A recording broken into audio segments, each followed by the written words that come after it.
शख्सियत पर यकीन रखती है। अगर हमें कम करने की कोशिश की तो हम आपकी भी ऊंचाई बजा देते हैं। डरता नहीं that I will be president for all Americans.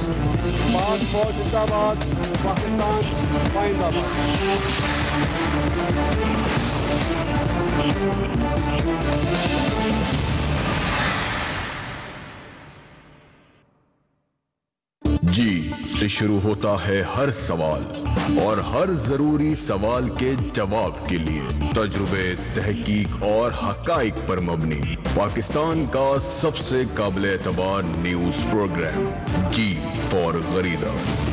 जी अस्सलाम वालेकुम। प्रोग्राम में आज खास तौर पे बात रहेगी पानामा केस के हवाले से और उसके बाद जो वज़ीर आज़म नवाज शरीफ पे अपोजिशन की तरफ से इस्तीफे का दबाव बढ़ता चला जा रहा है, तो क्या वज़ीर आज़म इस्तीफा देने वाले हैं?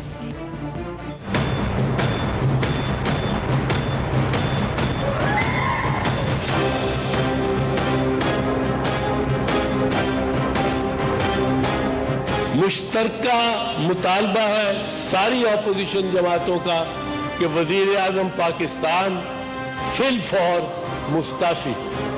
करप्शन पे बात और करप्शन का अलम क़यामत की निशानी है कि आज पीपल्स पार्टी ने उठाया हुआ है। ISI के साथ ताल्लुक उनका खानदानी है।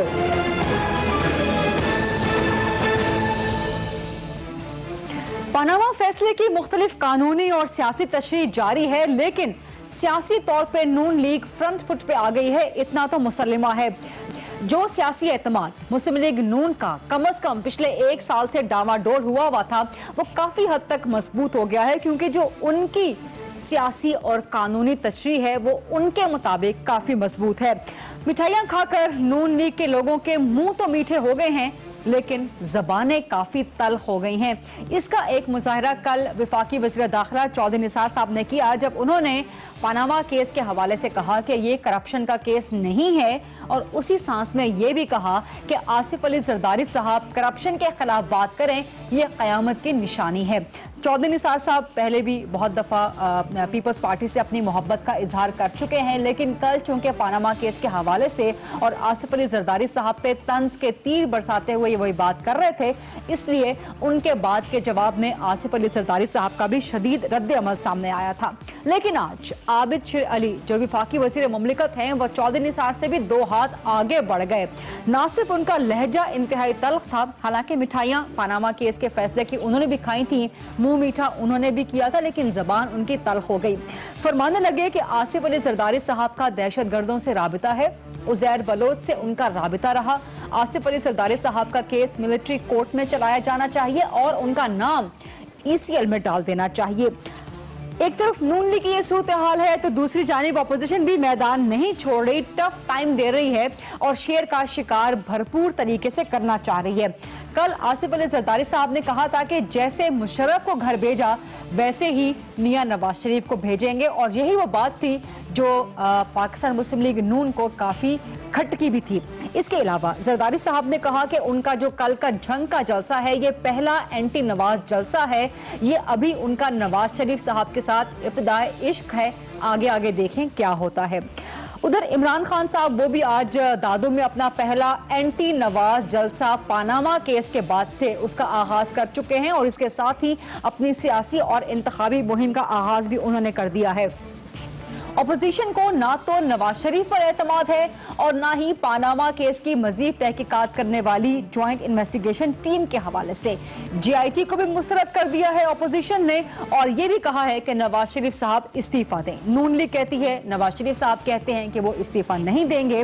अपोजिशन को जो अदम एतमाद है GIT पे, उसकी एक वजह उन नुमाइंदों की फहरिस्त भी है जो कि GIT का हिस्सा होंगे, जिसमें ISI का एक नुमाइंदा भी शामिल है।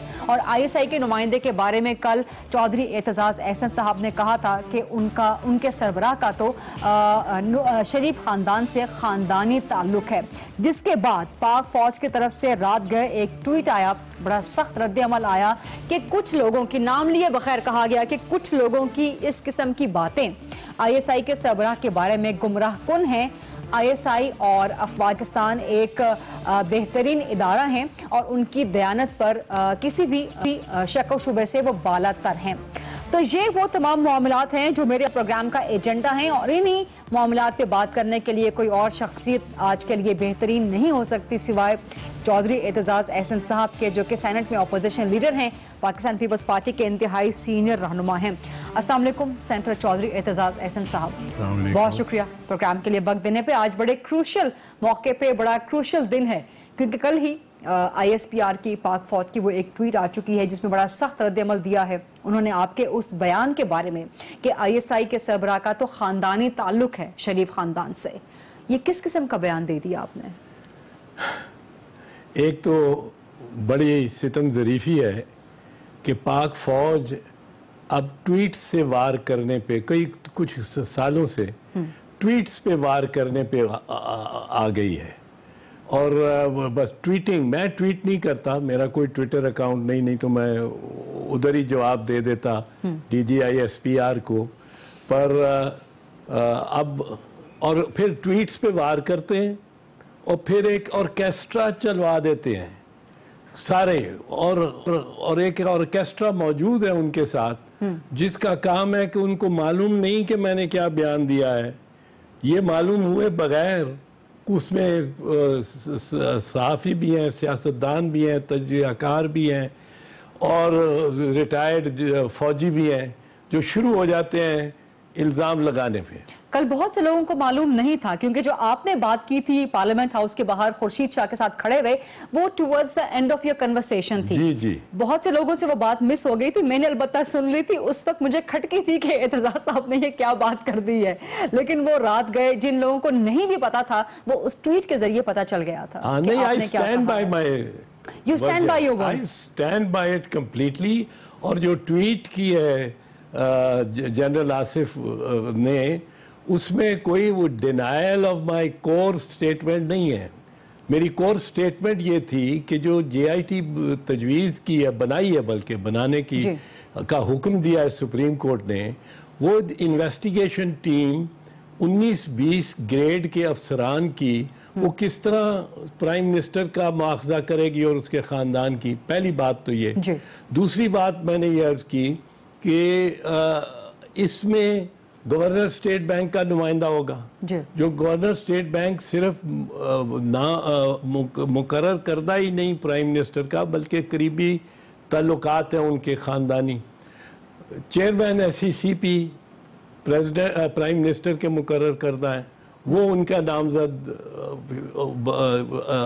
नुमाइंदा होगा। नैब को सुप्रीम कोर्ट बुरा भला कह चुकी है और प्राइम मिनिस्टर के साथ वो नैब चेयरमैन इस तरह सुप्रीम कोर्ट के सामने डिफाई करके खड़ा है कि वो तो प्राइम मिनिस्टर सुप्रीम कोर्ट ने ये कहा कि हमारे सामने आज नैब वफात पा गया। उसके नुमाइंदे को आपने JIT में लगा दिया है और इन्वेस्टिगेट करने। जो हेड करेगा वो डिप्टी DG FIA, जो डायरेक्टली चौधरी निसार अली के मातहत है। और इसी तरह जो 2 अस्करी इदारों के नुमाइंदे डाले, MI और ISI के डायरेक्टर जनरल की का करीबी अजीजदारी है विद मरियम नवाज शरीफ, जो कि नवाज शरीफ ख़ानदान की कलीदी शख्सियत और है आजकल की सियासत में। ये वाकई रिश्तेदारी है? बिल्कुल है। क्या रिश्तेदारी? और मैं मतलब है, मैं सिर्फ ये भी बड़ी एक अजीब दिलचस्प बात है कि ये बात दिसंबर में एक टेलीविजन प्रोग्राम पे एक रिटायर्ड जनरल एजाज अवान है, तजवीज़ आसमा शिराजी साहिबा के प्रोग्राम में की, आसमा शिराजी के प्रोग्राम उन्होंने की, बताई कि रिश्तेदारी है।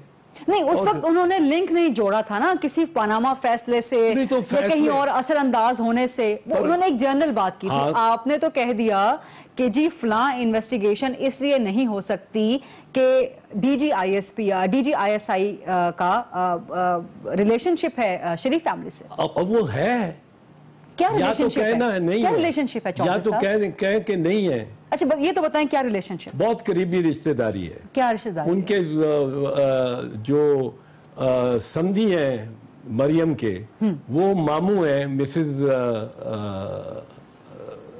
नवीद मुख्तार के, जनरल। अच्छा। हाँ, अब इतने पाकिस्तान में तो ये बड़ी करीबी रिश्तेदारी होती है। लेकिन एक मिनट, ये रिश्तेदारियां जो हैं, ये आपने बाकी इदारों के बारे में भी सवालात उठाए।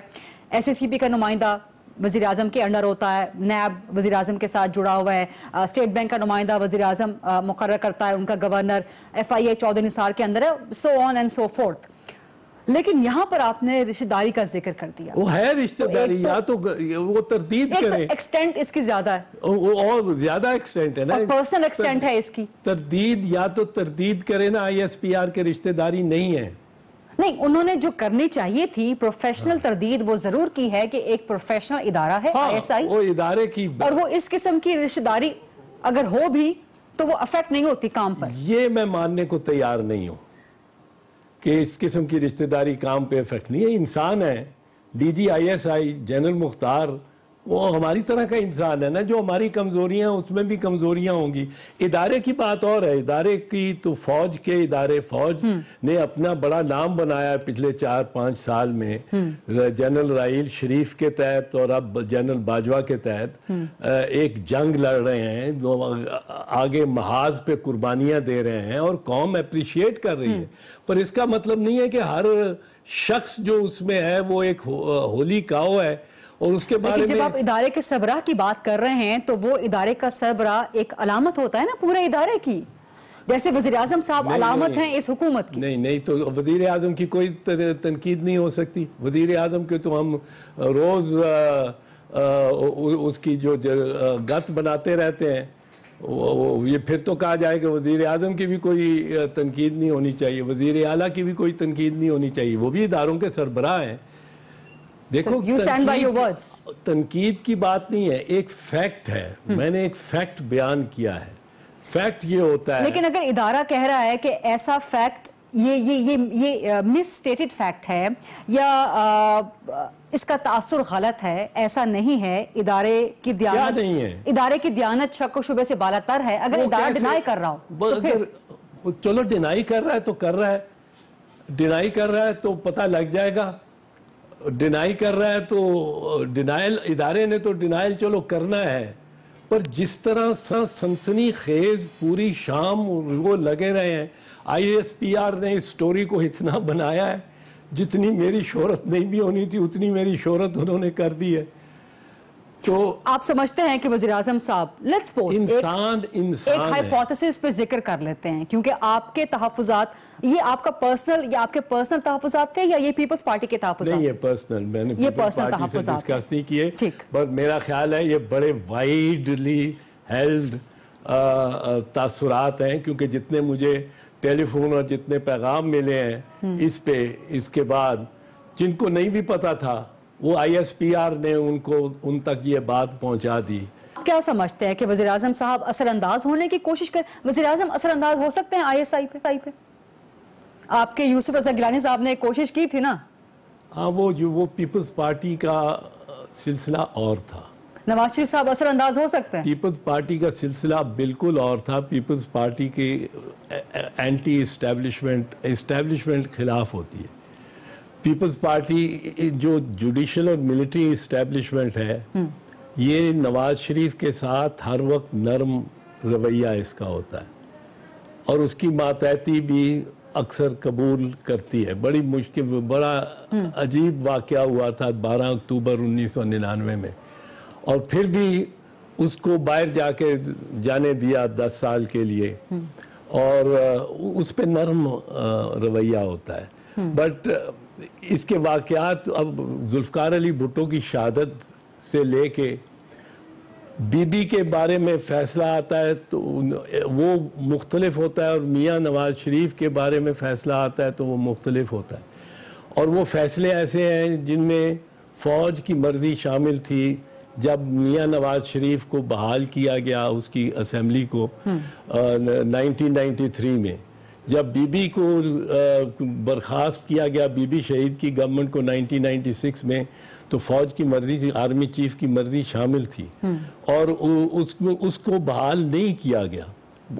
सेम ग्राउंड्स ये लोग सुप्रीम कोर्ट पे किसी जमात ने, किसी और जमात ने हमला किया है, हमला कोर्ट रूम नंबर 1 पे हमला, चढ़ाई और वुज़रा साथ जो आज वजीर बैठे हैं उनकी फिल्में आप देखें आज भी तो वो चल रही हैं।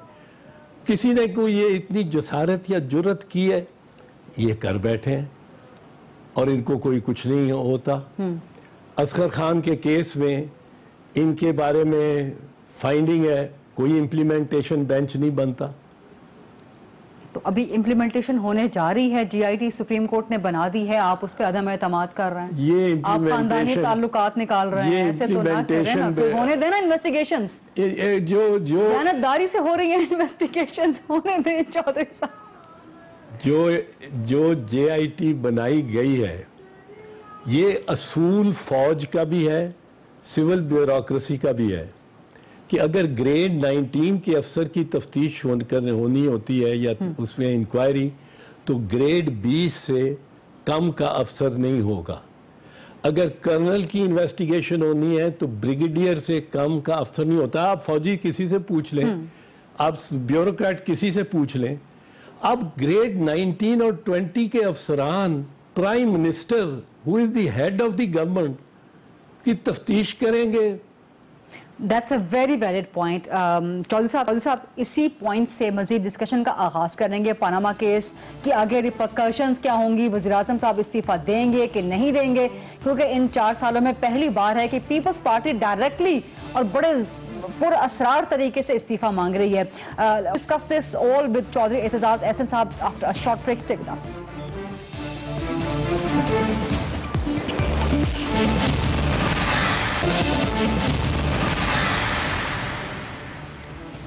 जी welcome back after the break.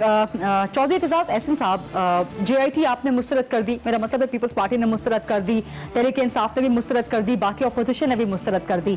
अब पूरी अपोजिशन अगरचे इस वक्त एक बाज़ाब्ता ग्रैंड अलायंस ना बना हो, लेकिन बहरहाल मुतालबा सबका एक है कि वज़ीर-ए-आज़म मुस्ताफ़ी हों, लेकिन लग नहीं रहा, बल्कि यकीनी तौर पर वज़ीर-ए-आज़म इस्तीफा नहीं देने वाले। तो अब आगे होगा क्या?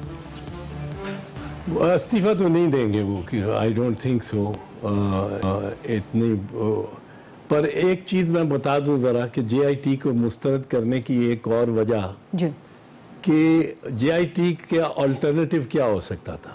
Judicial commission.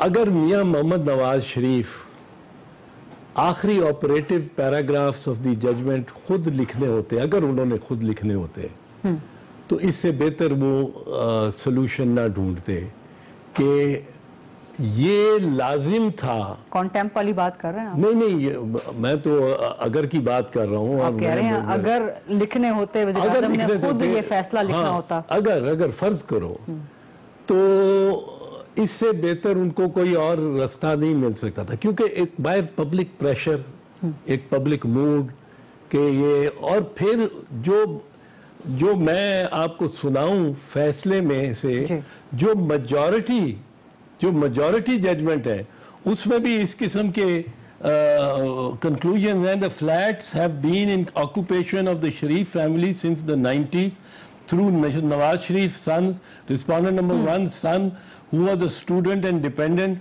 The alleged source of funds through which the various properties were acquired is shrouded in mystery and no clear-cut, transparent transactions have been shown. ये अजमत सईद साहब आप जस्टिस अजमत सईद के पढ़ रहे हैं। अच्छा, ये फरमाते हैं एजाजुल हसन साहब, left in a lurch, it was repeatedly promised that all record will be produced before the concerned fora in order to show that there was no wrongdoing and the acquisition of the properties was through legitimate sources which were transparent and above board. On the contrary, we note with regret and disappointment that every possible effort was made and every conceivable device was adopted to withhold and conceal information and documents which were necessary. The contrary, discrepant and divergent explanations offered to us by the respondents, ye Nawaz Sharif ka, including the Prime Minister, respondent number 1, have been found by us to be absurd, fanciful and ludicrous. Love, ये नवाज शरीफ के बयानिए के बारे में जज साहब जो के उनके हक में बिल आखिर फैसला दे रहे हैं। अब वहाँ दो पॉइंट थे, अगर ये पहुंच जाएंगे, इसके बावजूद ये कह के कि नवाज शरीफ का बयानिया absurd, fanciful and ridiculous था, अगर आपने उसके बाद भी तहकीक और करानी है तो या आप जुडिशल कमीशन बनाएंगे या JIT बनाएंगे। ठीक। अब नवाज शरीफ को तो JIT बहुत ज़्यादा सूट करती है, क्योंकि जुडिशल कमीशन में अदालत में पेश होके जज के सामने you have to expose yourself to cross examination. JIT में क्रॉस एग्जामिनेशन नहीं हो सकती। JIT में कोई इंटरवीन ही नहीं कर सकता, कोई थर्ड पार्टी। इन्वेस्टिगेशन फायदा JIT की इन्वेस्टिगेशन का फायदा कुछ भी नहीं होगा। JIT देखे, क्रॉस एग्जामिनेशन में नवाज शरीफ, हुसैन नवाज, मरियम नवाज की अगर जिरा हो रही होती, मरियम नवाज साहिबा का तो नाम ही नहीं है, उनका नाम ही नहीं है। वो एक और बात, मियां नवाज शरीफ अगर खुद लिखते तो बीच में ना रखते, या बार बार कह के कंटेम्प्ट लगवाएंगे। नहीं, कंटेम्प्ट इसमें कोई नहीं है। मैं आपको आप कह रहे हैं फैसला अगर खुद लिखते, उन्होंने खुद तो नहीं लिखा ना, चले, पर अगर खुद अच्छा आपने कह दिया कंटेम्प्ट से बच गए। नहीं तो उनके लिए सहूलत है JIT में। JIT में एक तो मातहत अफसरान है सारे, who can be managed more easily than अगर कोई जज साहब होते जुडिशल कमीशन में। फिर JIT जो है ये सारी एक लिहाज से सीक्रेट होगी, जबकि जुडिशल कमीशन में जिरा और पेश होना और वो सारा ओपन मीडिया के सामने होता है। JIT की तहकीकात को ओपन नहीं किया जा सकता। JIT की तहकीकात रिपोर्ट 15 दिन बाद पेश किया करेगी स्पेशल बेंच को उसको चेंबर में, गालबन चेंबर में लेगा तो उसका तो आप ये मुतालबा करें ना कि वो जो हर 15 दिन बाद रिपोर्ट आएगी वो पब्लिक हो जाए। नहीं, पब्लिक भी हो जाए तो पब्लिक हो जाएगी, वो भी पब्लिक यकीनन हो जाएगी, वो कर देंगे, ये तो आसान है। बात तो ये है कि क्या कोई जिरा कर सकेगा कि नहीं कर सकेगा। इस पर एक पॉइंट है, नवाज शरीफ की और मरियम नवाज की अगर क्रॉस एग्जामिनेशन हो, हुसैन नवाज की क्रॉस एग्जामिनेशन हो, मरियम नवाज साहब का तो नाम ही नहीं है ना, छट दो गल छट दो तुझे ना ही नहीं है। नहीं, पर अगर हो तो उसमें ये सारा कुछ बाहर निकले। ये भी मुझे आपसे पूछना है कि मरियम नवाज साहिबा का नाम ना डालने में क्या कंसिडरेशन हो सकती है या क्या विजडम हो सकता है सुप्रीम कोर्ट के बेंच का। लेकिन आपने जो JIT की तहकीकात और क्रॉस एग्जामिनेशन ना होने का बड़ा जबरदस्त पॉइंट उठाया है, तो उस पर मेरा एक सवाल है कि आखिर वो JIT ने अपनी रिपोर्ट जो पीरियोडिक है, जो हर 15 दिन के बाद है, वो लाकर तो जजेस के सामने रखनी है ना। आप कह रहे हैं कि JC बनती ताकि एक जज सारी इन्वेस्टिगेशंस करवाता, लेकिन जो JIT इन्वेस्टिगेशंस कर रही है उसको भी स्क्रूटनाइज जज ही करेंगे, तो एक काउंटर चेक हो गया ना। लेकिन JIT के में नवाज शरीफ का जो बयान होगा जी, वो वही होगा जो उसका बयान जहां तक वो देना चाहेगा, जो वो बताना चाहेगा, वो रिपोर्ट लाके JIT ने रख दी स्पेशल बेंच के सामने। तो स्पेशल बेंच पढ़ेगा, वो कहेंगे जी हम मुतमईन नहीं हैं, जाके दोबारा ये सवाल पूछें, आप जाके ये सवाल पूछें उससे, ये दस्तावेजात लेके आए, तो काउंटर चेक हो गया ना। नहीं, वो ये कह सकते हैं आप जाके ये सवाल पूछें, ठीक, वो सवाल पूछेंगे, वो फिर वही जवाब दे देंगे, इस किस्म का जवाब उस पे कौन, जब तक क्रॉस एग्जामिनेशन ना हो।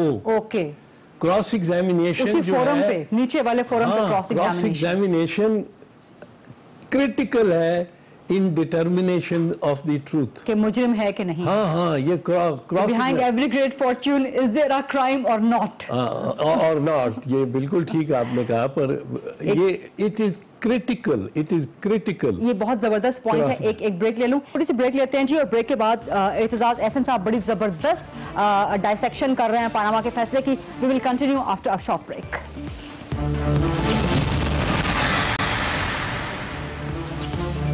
जी, welcome back after the break. Aitzaz Ahsan sahib, जो मैं ब्रेक पे जाने से पहले आपसे सवाल करना चाह रही थी कि respondent number 6 which is Maryam Nawaz Sharif sahiba, अब उनका नाम, उनको एक तो क्लीन चिट दे दी, डिपेंडेंट नहीं है, वो बेनिफिशियल ओनर नहीं है। अब उसके बाद जो भी तफ्तीश होती रहे कि who is the beneficial owner, वो एक सेपरेट थिंग है।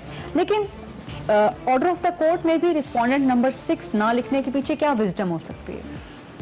देखिए, बुनियादी तौर पे मरियम नवाज को बीच में से निकालना मेरे ख्याल में तो मुनासिब नहीं है। ठीक।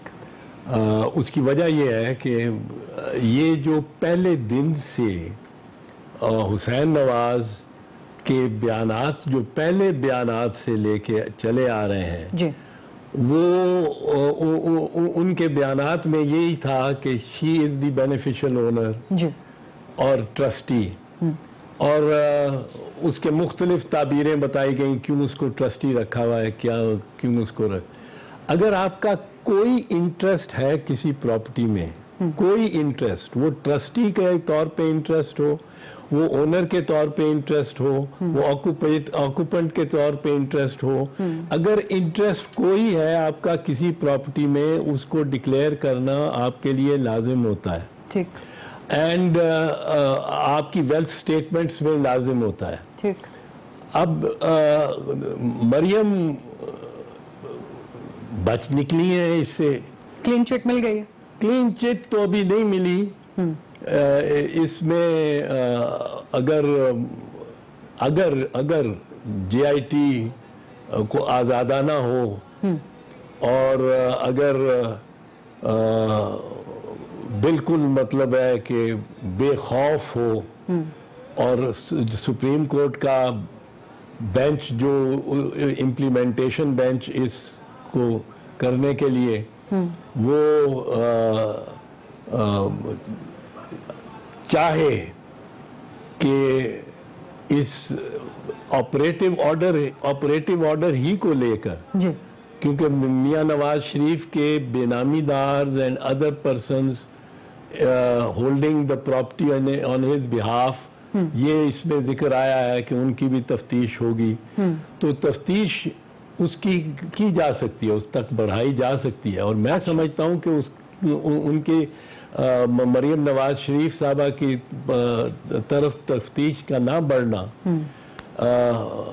ये एक सुकम रह जाएगा बहुत बड़ा, क्योंकि वहाँ प्रॉपर्टीज हैं बिहाइंड कॉरपोरेट वेल्स, और जो आम तौर पे बात समझी जा रही है, हकीकत जो बातों इनमें से भी निकलती है इस जजमेंट के में भी मुबहम अंदाज से, कि नीलसन और नेस्कॉल के पीछे मिनर्वा ट्रस्ट है। मिनर्वा ट्रस्ट को होल्ड करती हैं असल में मरियम नवाज शरीफ। सो दो कॉरपोरेट वेल्स के पीछे मरियम नवाज शरीफ साहिबा बैठी हैं। लेकिन एतजाज साहब, सॉरी आपको कट इन कर रही हूँ, यहाँ बड़ा वैलिड पॉइंट उठता है कि इस जजमेंट में कहा गया है कि डिपेंडेंट होना उनका साबित नहीं किया जा सका, बेनिफिशियल ओनर होना उनका साबित नहीं किया जा सका। नंबर 1 यही बुनियाद थी पाकिस्तान तहरीक इंसाफ की पिटीशन की, शेख रशीद साहब की, जमात इस्लामी की पिटीशन की और दीगर पिटीशन की। तो जब बुनियाद ही का जिक्र operative part of the order में नहीं किया गया, और रिस्पोंडेंट नंबर 6, जहां रिस्पोंडेंट 178 का नाम है वहां 6 का नाम आ जाता, आपने समझता केस तो यहीं पे खत्म हो गया। देखिए, इसमें सिर्फ डिपेंडेंट नहीं है, इसमें बेनामीदार भी है। इस लॉ में खुद लिखा हुआ है और जजमेंट में आया है। ठीक। बेनामीदार ये इस जजमेंट में जो जजमेंट मेजॉरिटी जजमेंट्स हैं उनमें ये आया है कि नवाज शरीफ इस इन प्रॉपर्टीज की prima facie he holds, he is the owner of these properties through benamidar. अब बेनामीदार वो होता है जो ऑस्टेंसिबल ओनर होता है और रियल ओनर पीछे छुपा होता है। लेकिन जस्टिस गुलजार के नोट में लिखा हुआ है, ये दूसरे नोट्स में भी लिखा हुआ है ये बात। लेकिन जस्टिस अजमत तो कहते हैं कि इल्जामात साबित नहीं हो सके, इसके बाद जस्टिस अजमत कहते हैं कि नवाज शरीफ के खिलाफ इल्जामात साबित नहीं हो सके। नहीं, जस्टिस अजमत तो मैंने आपको अभी पढ़ के सुनाया, जो वो फरमाते हैं वो तो कुछ और वो देखें वो क्या कहते हैं। Flats have been in occupation of the Sharif family since early 90s through Nawaz Sharif's sons who was a student and dependent. The alleged source of funds through which the various properties were acquired is shrouded in mystery and no clear-cut, transparent transactions have been shown. अब ये यहाँ तो सन कह रहे हैं ना, जो record पे आया है उसमें मरियम भी आई हैं, ठीक, मरियम भी, और खुद हुसैन नवाज का बयान है कि Maryam has an interest in the properties. इन सब की तफ्तीश के लिए फिर वो 13 सवालात operative part of the order में लिख दिए गए हैं। अनफॉर्चुनेटली मुझे एक छोटी सी ब्रेक ले, let's take a short break, उसके बाद एतजाज साहब से ये बहुत इंपॉर्टेंट गुफ्तगू कंटिन्यू करेंगे। जी welcome back after the break. Chaudhry sahab, इस्तीफे का मुतालबा तो तमाम अपोजिशन जमातों ने कर दिया है, लेकिन वही जो पहला सवाल मैंने करवाया था कि इस पे अमल कैसे करवाएगी अब अपोजिशन, कोई स्ट्रैटेजी है? अमल लोगों को मोबिलाइज करने का ये एक तरीका हो सकता है। उसके लिए पहले अपोजिशन का एक प्लेटफॉर्म पे इकट्ठा आना होना ग्रैंड अलायंस ज़रूरी है, कोई बने। सो इस लिहाज से तो मियां नवाज शरीफ को कुछ सहूलत है कि अभी तक अपोजिशन मुत्तहिद नहीं है, इस तरह की मुत्तहिद नहीं है जिस तरह मिसाल के तौर पे MRD की मूवमेंट में मुत्तहिद थी, हुई थी, एक प्लेटफॉर्म पे थी, आपस में एक दूसरे पे वार आपस में नहीं कर रही थी। तो इसलिए इस वक्त तो इत्मीनान होगा नवाज शरीफ की। डू यू थिंक कि मियां साहब इज सेफ टिल 2018? बज़ाहिर तो ये मुमकिन है, पर पाकिस्तान की सियासत ऐसी, वो क्या कहते हैं, बजला संग या कुछ इस किस्म का लफ्ज़ है, ऐसी है कि ये बदलते हुए देर भी नहीं लेती। दुरुस्त। और मॉरल अथॉरिटी मियां साहब की इस फैसले के बावजूद तक बिल्कुल ख़त्म हो गई है। मॉरल अथॉरिटी उन 2 जज साहिबान ने जिन्होंने क्लियरली फैसला लिखा है। इख्तलाफी नोट आपको मैं बताऊं, उससे जो मॉरल अथॉरिटी है वो इस तरह रहती है कि जिस तरह तमीज़ुद्दीन केस में माइनॉरिटी जजमेंट कॉर्नेलियस की थी, और कॉर्नेलियस का नाम याद रहता है उस वक्त से, and that is several decades ago, 1954 की बात है जी। तो इजाज़ साहब, सॉरी टू कट इन, बहुत से कानूनदान कह रहे हैं कि इख्तलाफी नोट की वो हैसियत नहीं होती लीगल जो कि मेजॉरिटी डिसीजन की होती है, लेकिन यहाँ पर आपकी नज़र में इख्तलाफी नोट की क्या अहमियत है, क्या सिग्निफिकेंस है, गिवन के जो जिन्होंने लिखा है वो upcoming chief justice of Pakistan भी हैं दोनों? उससे कता नज़र, अच्छा, जो उन्होंने लिखा है, उन्होंने एक फाइंडिंग दी है जी। वो फाइंडिंग है कि नवाज शरीफ नाअहल है, हो गए हैं। लेकिन ये फाइंडिंग सुप्रीम कोर्ट कैसे दे सकती है डिक्लेरेशन दिए बगैर? नहीं, वो डिक्लेरेशन, वो उन्होंने यही फाइंडिंग दी है, डिक्लेरेशन दी है, डिक्लेरेशन ही ये दी है जो इस फाइंडिंग पे बेस्ड है कि वो नाअहल हो चुके हैं। लेकिन वो फाइंडिंग किस चीज पर बुनियाद कर रही है? क्योंकि दस्तावेजात की अगर बात की जाए तो इन्हीं दस्तावेजात के बारे में जस्टिस खोसा कह चुके हैं आखिरी हियरिंग में कि कानून शहादत की बुनियाद पे 99.9% रद्दी की टोकरी वाली दस्तावेजात हैं। उनकी ऑब्जर्वेशन क्या थी या क्या किस बात पे मबनी थी उसका तो मुझे कोई इदराक नहीं है, पर उनकी जो जजमेंट आई है वो तो बेसिकली बड़ी सिंपल चीज़ है। ये मुकदमा जो है ये अहम ज़रूर था, पर बहुत ही सादा और सिंपल केस था। ये रियाजी का सवाल था, ये सिंपल अरिथमेटिक था कि ये अपार्टमेंट्स हैं और इनको किस आमदन से आपने हासिल किया है ये आपने साबित करना है। ये मेजॉरिटी भी कह रही है कि उन्होंने कोई दस्तावेज, कोई सबूत मुहैया नहीं कर सकी, नवाज शरीफ फैमिली, शरीफ खानदान, कोई दस्तावेज, क्रेडिबल दस्तावेज इस बारे सबूत को उनसे निपटने के लिए कोई नहीं पेश कर सकी। ये मेजॉरिटी, ये अजमत सईद साहब भी कह रहे हैं, एजाजुल एहसन साहब भी कह रहे हैं, तो मेजॉरिटी एक लिहाज से इस बात पे मुत्तफिक है कि मियां नवाज शरीफ कोई खातिर खार डिफेंस पेश नहीं कर सकते, इसीलिए अब वो 13 सवालात दिए हैं जिनकी बुनियाद पे जीआईटी ने इन्वेस्टिगेट करना है। वेरी सॉरी आपको इंटरप्ट करने के लिए, लेकिन मेरे पास चूंकि 2 मिनट रह गए हैं and I want your comment. General Raheel sahab NOC मिलते ही फौरन सऊदी शाही खानदान के खुसूसी तैयारे रवाना हो गए हैं सऊदी अरब। क्या रिपरकशंस देख रहे हैं आप इन मामलात के? इससे पहले एक जुमला मैं अर्ज कर दूं कि 13 सवालात नहीं 700 सवालात होने चाहिए मेरे ख्याल में, या 1300 सवालात। ये 13 सवाल सफिशेंट नहीं है, हमने इससे ज़्यादा सवालात बनाए थे नवाज शरीफ के और बगैर इससे पहले के ये शुरू हुआ था। राहील शरीफ का बड़ा जाना बड़ा एक पाकिस्तान के लिए कोई, मेरा ख्याल है कोई इतना खुशाइंद नहीं होगा। अच्छा, क्योंकि ये बड़ा हम समझ रहे हैं कि जी वो 35 या 37 मुल्कों की सरबराह की फौज के सरबराह हो गए, वो सऊदी अरब के डिफेंस मिनिस्टर के तहत होंगे और सऊदी अरब के साथ ताल्लुक का इस तरह गहरा अस्करी ताल्लुक से मतलब है कि ईरान और जो शिया ममालिक हैं, जिसमें इराक भी है, जिसमें शाम भी है, जिसमें बहरैन भी है, जिसमें शिया मेजॉरिटी ममालिक हैं, उनमें हमारी जो उनसे निस्बत है वो उसमें ज़रा कमज़ोरी आएगी, वो ज़ईफ़ होगी।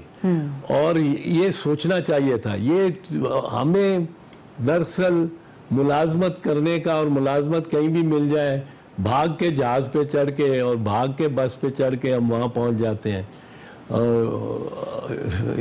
ये मुझे तो इससे बड़ी तकलीफ़ हुई है, क्योंकि राहील शरीफ ने एक बहुत नाम पैदा किया था ज़रबे अज़्ब और इस जंग में, पाकिस्तान की बका की जंग में। He was always on the front line. बिल्कुल दुरुस्त बात है। He was always where the action was. I don't want to cut you in क्योंकि आपकी बात बहुत संजीदा है और बहुत अहम भी है, लेकिन अनफॉर्चुनेटली टाइम मेरे पास खत्म हो चुका है। सेनेटर एतजाज़ आपके साथ ये गुफ्तगू इंशाल्लाह किसी और प्रोग्राम में कंटिन्यू रहेगी। ये था आज का प्रोग्राम, देखने का शुक्रिया। I'll see you next Thursday। अल्लाह हाफ़िज़।